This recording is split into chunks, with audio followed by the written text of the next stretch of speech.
এটা আপনি রাখেন, এটা আমি দিলাম হচ্ছে অনেক বয়স্ক মানুষ তো একটু রাস্তাঘাটও ভালো না। আমাদের আর কি কি ইভেন্ট বাকি আছে?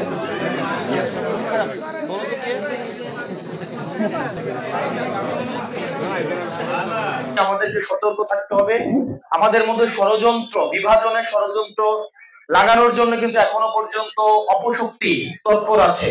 আমরা যেন সেসব ফাঁদে কখনো পা না দিই। আমরা যেন আমাদের মধ্যে বিভাজিত করার চেষ্টা করবে, হিন্দু মুসলমানের মধ্যে সংঘর্ষ লাগানোর চেষ্টা করবে। আমরা দেখেছি একটা সময় গত 2 বছর আগে কুমিল্লাতে দুর্গাপূজার সময় আমরা দেখেছি সাম্প্রদায়িক সহিংসতা লাগানোর চেষ্টা করা হয়েছে। কিন্তু আমরা দেখেছি বিভিন্ন জায়গায় সাম্প্রদায়িক সহিংসতা লাগানোর চেষ্টা করা হয়েছে। এবছর কোনো কিছু হয়েছে? এবছর হয়েছে? এই জানেন গত বছর কত ভাইবিলি দেখাইছে না? গত বছর দুর্গাপূজার আগে অনেক ভাইবিলি দেখাইছে না? কিন্তু দিন শেষে কি কিছু হয়েছে? আপনারা দেখেন তো 5ই আগস্টের পরে মন্দিরগুলো পাহারা দেওয়ার জন্য আমাদের মুসলমান ভাইয়েরা হচ্ছে পাহারা দেয় নাই, দিছে না? এটাই হচ্ছে আমাদের সাম্প্রদায়িক সম্প্রীতি। আপনার সম্প্রদায় আমার সম্প্রদায় বিশ্বাসগত জায়গা থেকে আমরা আলাদা থাকতে পারি, কিন্তু আমাদের মধ্যে সম্প্রীতি বজায় থাকবে এবং কোনোভাবেই যেন এই সম্প্রীতিতে যেন কেউ চিহ্ন ঘোরাইতে পারে, এই জায়গায় আমাদের হচ্ছে ঐক্যবদ্ধ থাকতে হবে। হয়তো বিশ্বাসের জায়গায় আমরা একটা পৃথক অবস্থানে আছি, কিন্তু আমাদের সামাজিক বাস্তবতায়, সাংস্কৃতিক বাস্তবতায়, অর্থনৈতিক বাস্তবতায়, শিক্ষা সবকিছুতেই হিন্দু মুসলমান বৌদ্ধ খ্রিস্টানের একটা এক ধরনের ওতপ্রোত সম্পর্ক। আমরা যদি একটা বাজারে যাই, বড় সাগর বাজারেও যদি যাই, দেখা যায় ক্রেতা যদি মুসলমান হয় বিক্রেতা হচ্ছে হিন্দু, আবার বিক্রেতা মুসলমান ক্রেতা হচ্ছে হিন্দু।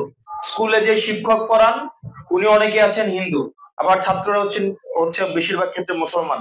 আমরা একই বাজারের আমরা যে রাস্তা দিয়ে হাঁটি, এখানে হচ্ছে সবকিছুতে হচ্ছে আমাদের সাংস্কৃতিক ভাবে আমাদের একটা ওতপ্রোত ভাবে একটা ভালো সম্পর্ক আছে। এবং এটা কিন্তু এখন না, এটা দীর্ঘদিন ধরে ঐতিহাসিক ভাবে ইতিহাসের আবহমান কাল থেকেই আমরা ওতপ্রোত ভাবে জড়িত।